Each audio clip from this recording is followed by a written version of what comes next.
Welcome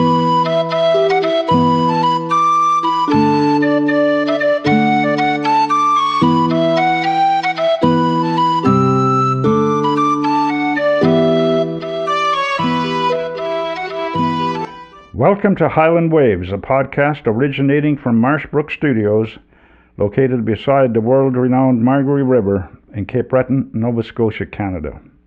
Highland Waves feature stories about the people, the places, and the visitors of Inverness County. I'm Pat Wall, your host. This morning, I'm pleased to introduce professional multi-species fly fishing guide, photographer, and conservationist, Mr. Jimmie Pederson. Good morning and welcome to Highland Waves, Jimmy. Thank you, Pat. The name Pederson is not common in this part of the country. Danish connection? Yeah, I'm from Denmark. You were born in Denmark? I'm born in Denmark, yeah. Okay. And you grew up and were educated there?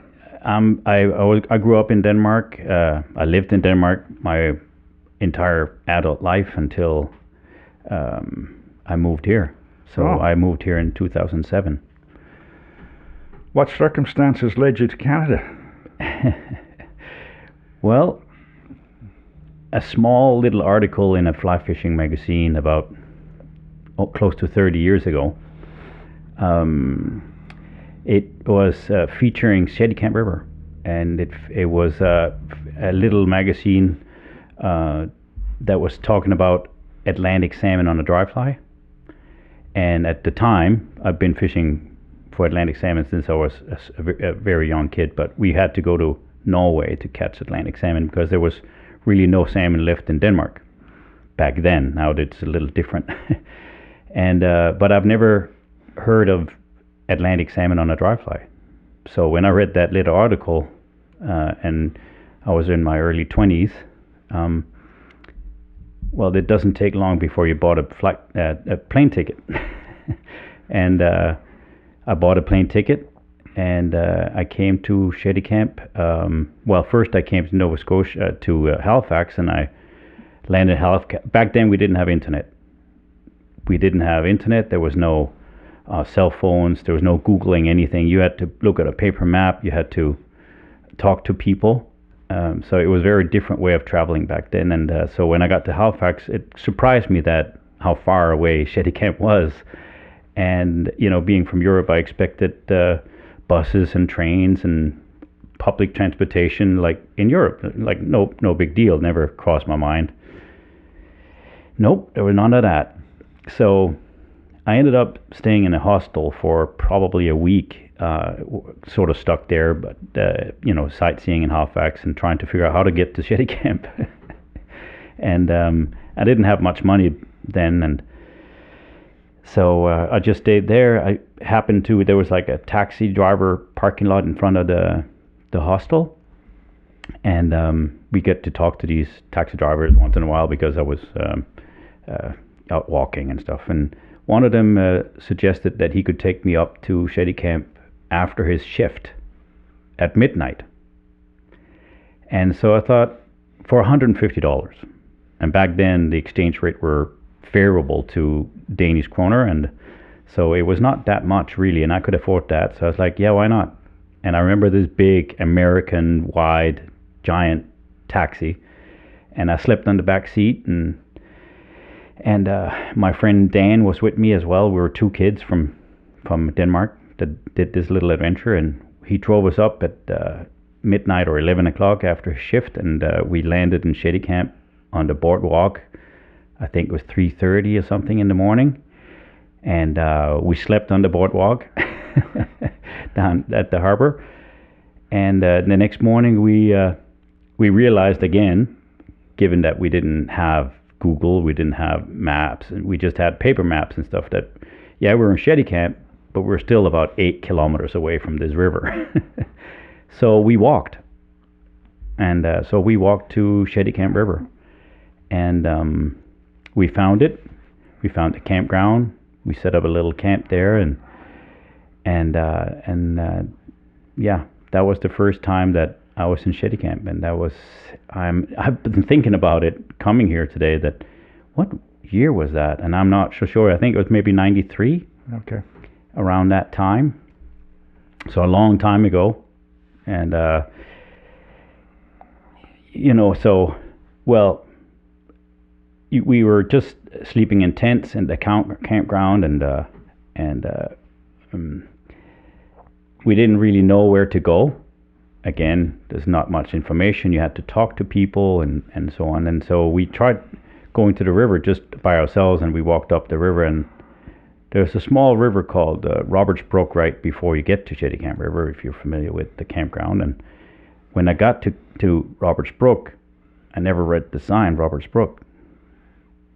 So me and Dan started walking up Roberts Brook, thinking it was Cheticamp. And you can imagine the disappointment going up that river because it's a tiny little brook.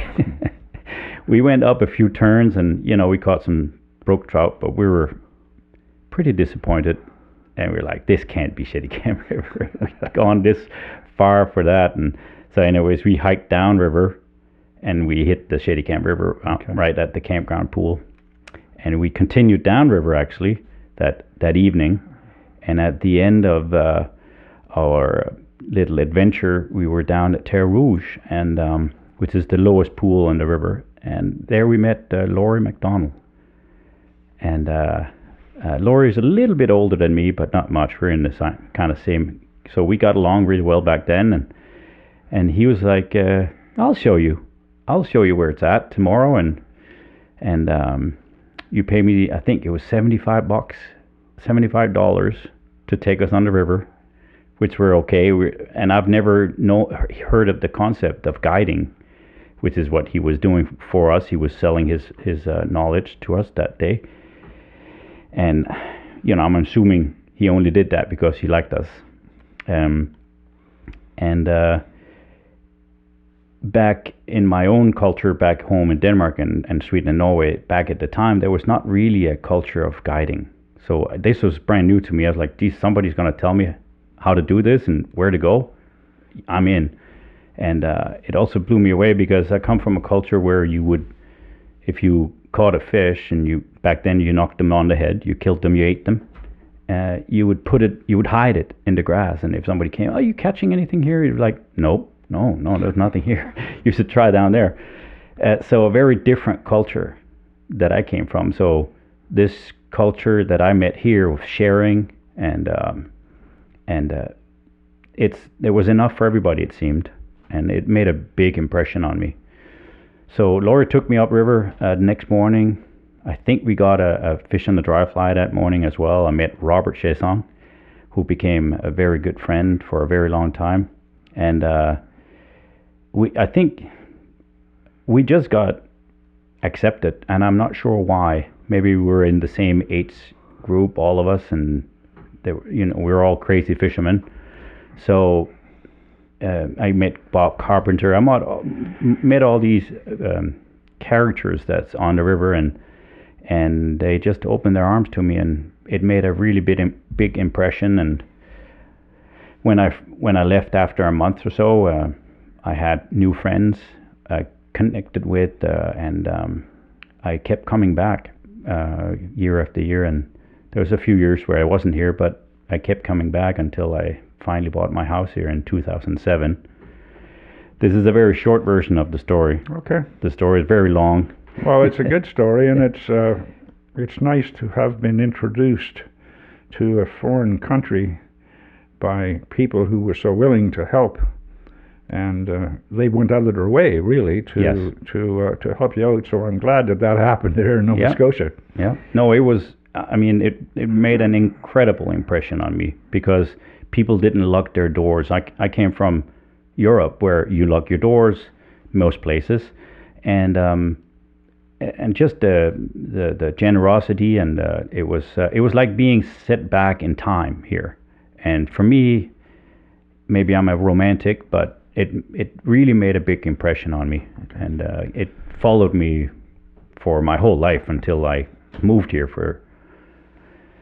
Yeah. So how long have you been living here? Since 2007, where I bought my house to fish. Okay. But I never left. I didn't buy it to stay here. Yeah. I bought it and thought I was just going to have my own place so I could come back and fish. And Yeah, Oh, I didn't I didn't leave, and I'm still here. Well, how did you get involved in the guiding business? Well, yeah, I never wanted to be a guide. As good of an experience it was with Laurie, fishing for me throughout my life was always for me, and just me, and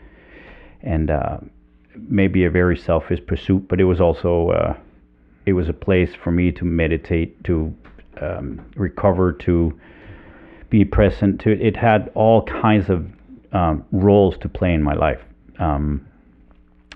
So when I moved here, I had to figure out a way to make a living or to do something, right? And I really like my life skills are I'm a chef. That was my first education. Then I became a mason, and I worked in real estate in Copenhagen for my most of my adult life. And so these skills were not. I wasn't gonna like people use wood houses here, right? They built wooden houses, so masonry was kind of out of the question, really. And chefing is a young man's work, so that was out of the question as well. And so I wasn't really sure what to do here. So it was kind of a blank piece of paper. And at the time I was fishing, of course, and Robert was getting more and more busy with his. I think just generally our tourism has been on like a increase here on the river and on the island, and he was getting more busy. He's like, why don't you take my overflow? Why don't you guide? And I was like, I don't want to guide. This is, it's going to take away from my fishing time. I don't want to guide. But I thought about it, and it's like, I'll take a couple of days off your hands or whatever. And I remember that day, it was 5 guys from the golf course, Americans, and I think they caught like 6 fish that morning at the snag pool, and lost most of them.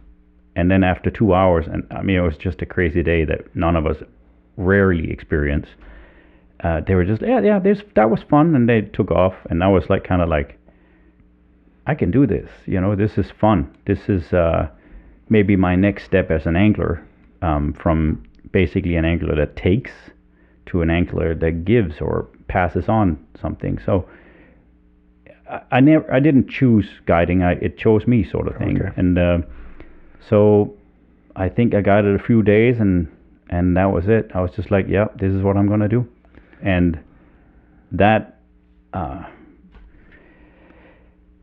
That led, you have to build a name for yourself. You have to create, and at the time, Instagram had started, and so I thought, how am I going to promote this? How am I going to, I'm going to take some pictures. So I had a little iPhone 5, and started taking some photos, and made a little Instagram account, and did that stuff, and then photography started to emerge slowly. And again, I've never dreamt of being a photographer, or never wanted to be a photographer. I don't even want to be a photographer today. You're multi-talented. Well, I don't know, but it just seems to happen, these things. And I don't say no, I say yes. You guide for both Atlantic Salmon, obviously, on Atlantic Canadian rivers. Yeah. And you also guide for Steelhead on rivers in British Columbia. Yeah. What rivers do you guide here in Atlantic Canada? I guide on the Margaree. Okay. I guide on Cheticamp. I guide on the Bedeck River and Middle River, but not anymore, because now I'm in BC in the fall, where that's the only time you can fish those smaller rivers here. Oh, okay. So really all there's left now is Margaree. Okay. Have you had particular experience on a river that you can tell our listeners about, briefly? On these rivers? On, let's say, the Margaree. It sounds like you had a good one. You brought 5 people there, and you got fish. Oh, well, when you guide, you get all kinds of experiences. Yeah. And the best ones aren't really the ones with fish, for me. Okay. Yes, I've had some incredible days with fishing, and I've had some days where it's just like, I had one couple of young people from BC that never fly fished before, and they never casted a fly rod either, so I took them to a safe place with nobody around, and that happened to be plaster rock, and you know, it's a pool, but it's not necessarily a good one at the time. And we walks in and we start casting. I set them up, and there's not supposed to be any fish there. Again, they ended up hooking several fish. Didn't land any of them, but after half a day with them, they're just like, oh, so this is salmon fishing, okay. And I know it's not salmon fishing that way, and I almost quit fishing or being a fishing guide, because it was just like, it was wonderful for them, but it was like, oh geez, no, that's not how it is here. And so that was a kind of a funny one, but the most important ones to me are the ones where that touches you, and you guide people that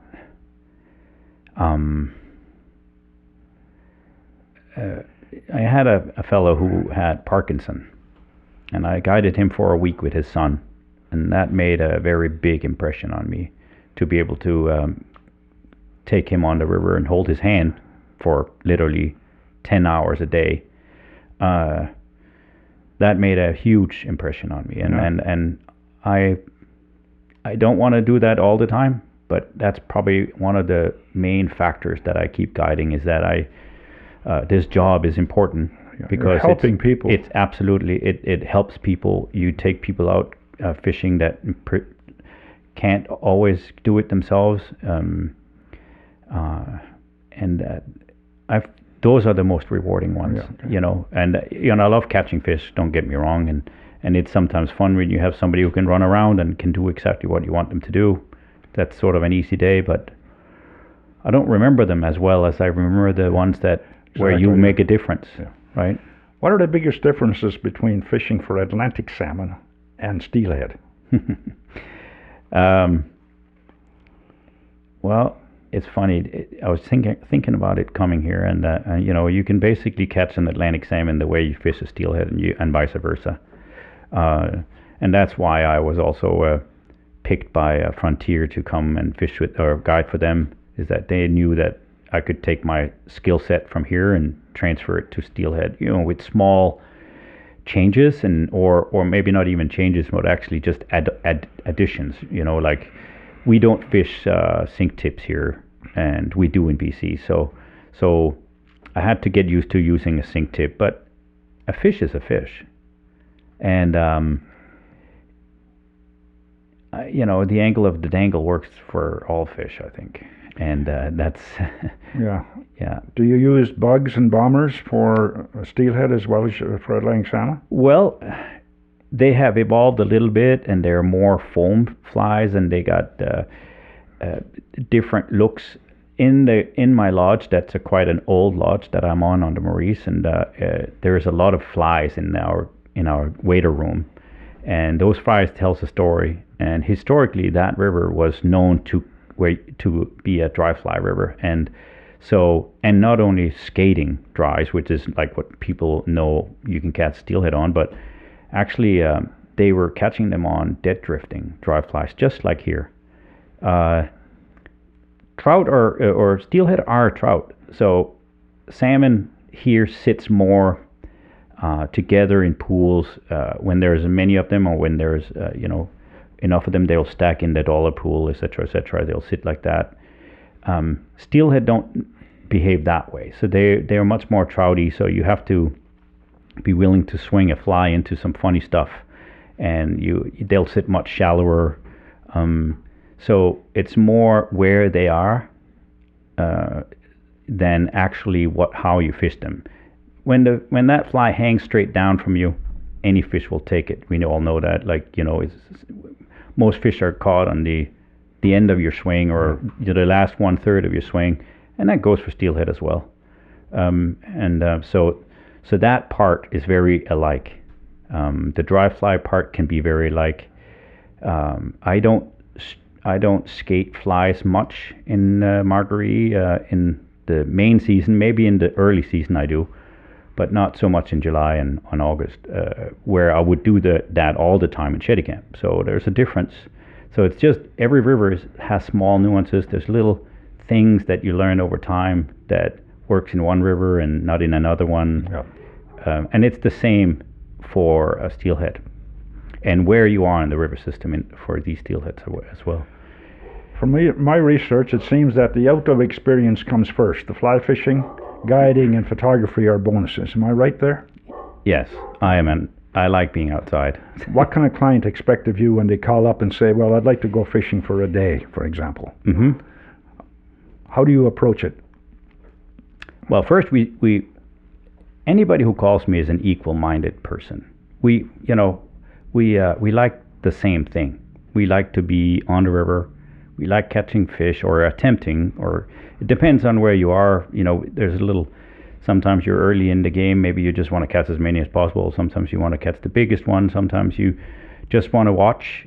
Sometimes there's all kinds of levels or places we can be as anglers. And I'm still not sure where I'm at right now. What I like the most is it just sitting on the bench talking to you and watching the other guys fish, or is it taking pictures? I think it's all of it. And so when somebody calls, well, we just have a chat, we talk, and in that conversation, either we get along and you want to go fishing with me, or we don't, right? You established the rules there, and you established the routine. I do, yeah. Yeah, okay. Yeah, I do. I mention some things that's important to me. We can talk about what the rules are here, the actual rules, but there are some things that I like to add. I only want to land 2 fish. I don't want to land 4 fish, even though you're allowed to land 4 fish. These things are rare anyways. Yeah. I know that, but I think two and done is probably a healthy, good rule. A good rule, and I wish it was like that. What do you provide for your clients? Do you provide them with waders, rods, reels, Yes, all of that? Yes, I have everything. So it's you just show up and I have. You're ready to go. Yes. Okay. Yeah. I assume you guys all levels of experience. Yes. Okay. What about children? Well, my kind of unwritten rule is about 14. Okay. Is by my own experience. It's difficult unless a kid is really keen and really self-driven. Like, when I was a kid, I taped my hand. I taped the rod to my hand too, because I would have blisters. I would practice for hours on a soccer field by myself. I mean, I can see that's not normal, right? So I don't expect that from everybody, but so you need a certain amount of strength to cast a 9-weight or 8-weight rod in a big river. And also, like, just your weight when you're in the river. Quite often, many of the places there's a push. So I have had children that are too young, and I've sort of learned over the years that I think around 14 or something, but it's not carved in rock. It's just. It's a call that you make. Yes. When you get involved. In the conversation, I have a conversation. We have a conversation. We talk about it, and if it's that kid that just wants it so bad, and I'm all in. Okay. I love that. Absolutely. Doing some research, I couldn't help but notice some of your wonderful images. Thank you. That you take in the outdoors. Yeah. Of landscapes, fishing action, and wildlife. Thank you. Do you have any training in photography, or is it just came to you and you no just training? Okay. Yeah. Well, YouTube.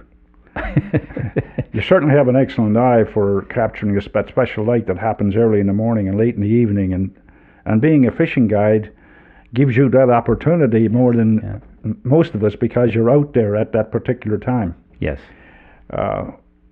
Some of the wildlife images are fairly close up. What lenses are you using in the field? My favorite lens is my 300 millimeter prime. Okay. 2.8, and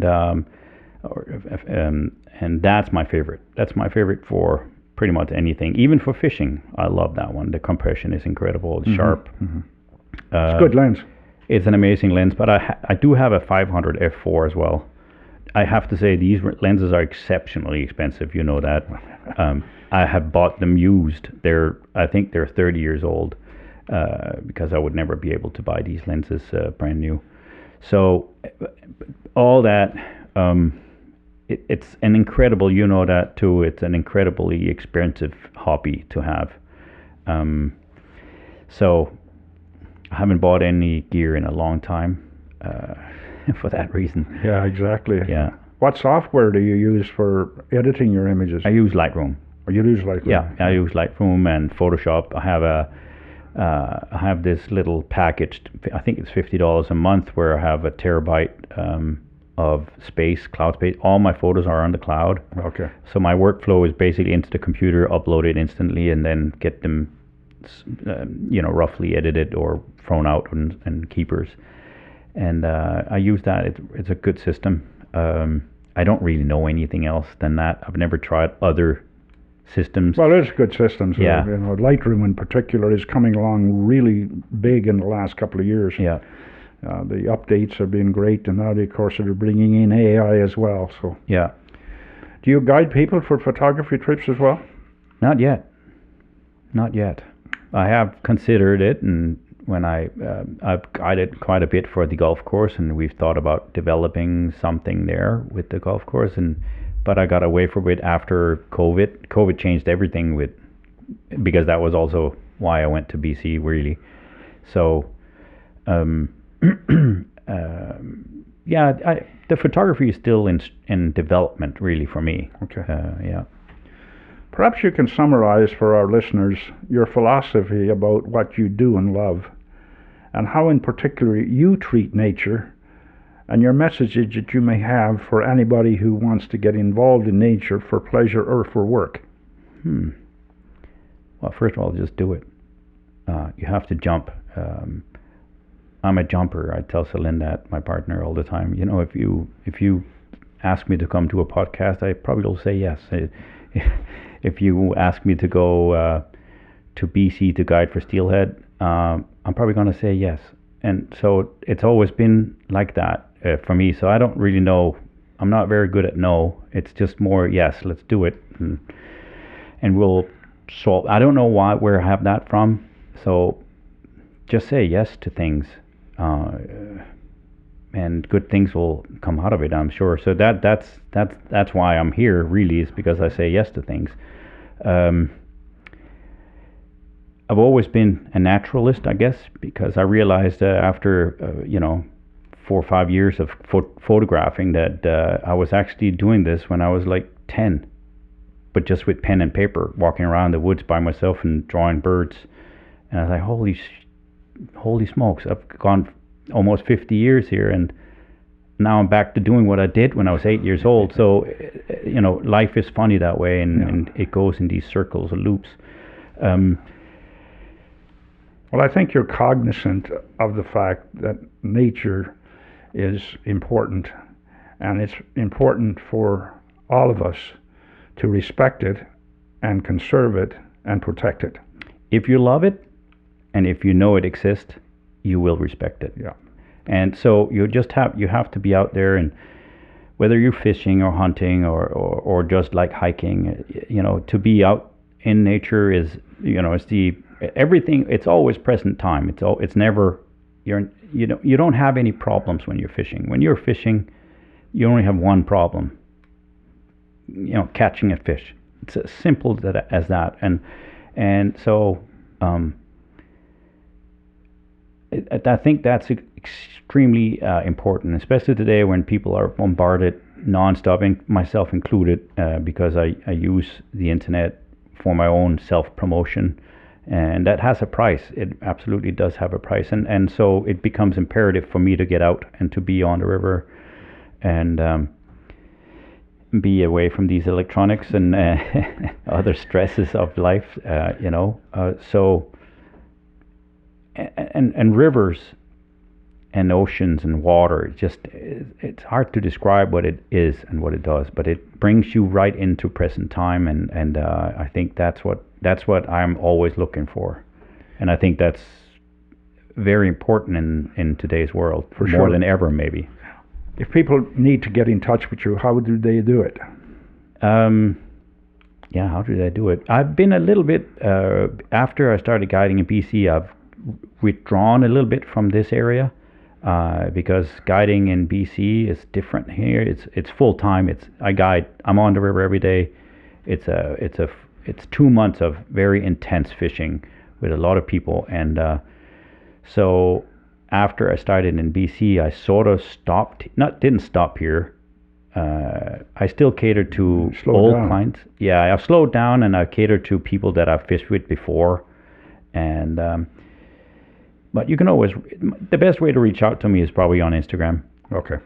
And send me a message. And and one thing I do like, and I do quite a bit actually, is that I do have Google brand, but it's closed down, and there's a lot of activity through that because it's related to Google search, etc. Okay. And even though that's temporarily closed as of now, I still get lots of contacts from there, and I actually really enjoy that in the winter when somebody calls, can you guide me? And I'm like, no, I can't because I'm in BC.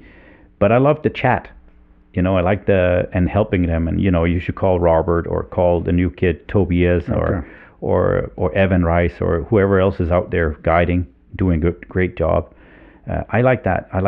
Because it gives me a chance to. I'm traveling too when I'm helping somebody. You know what I mean? Good. Yeah. So.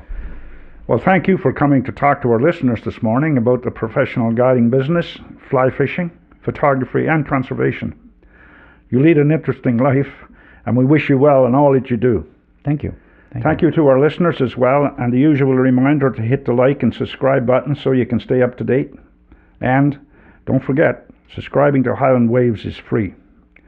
Our thought for today is by a Native American who said, "We do not inherit the earth from our ancestors.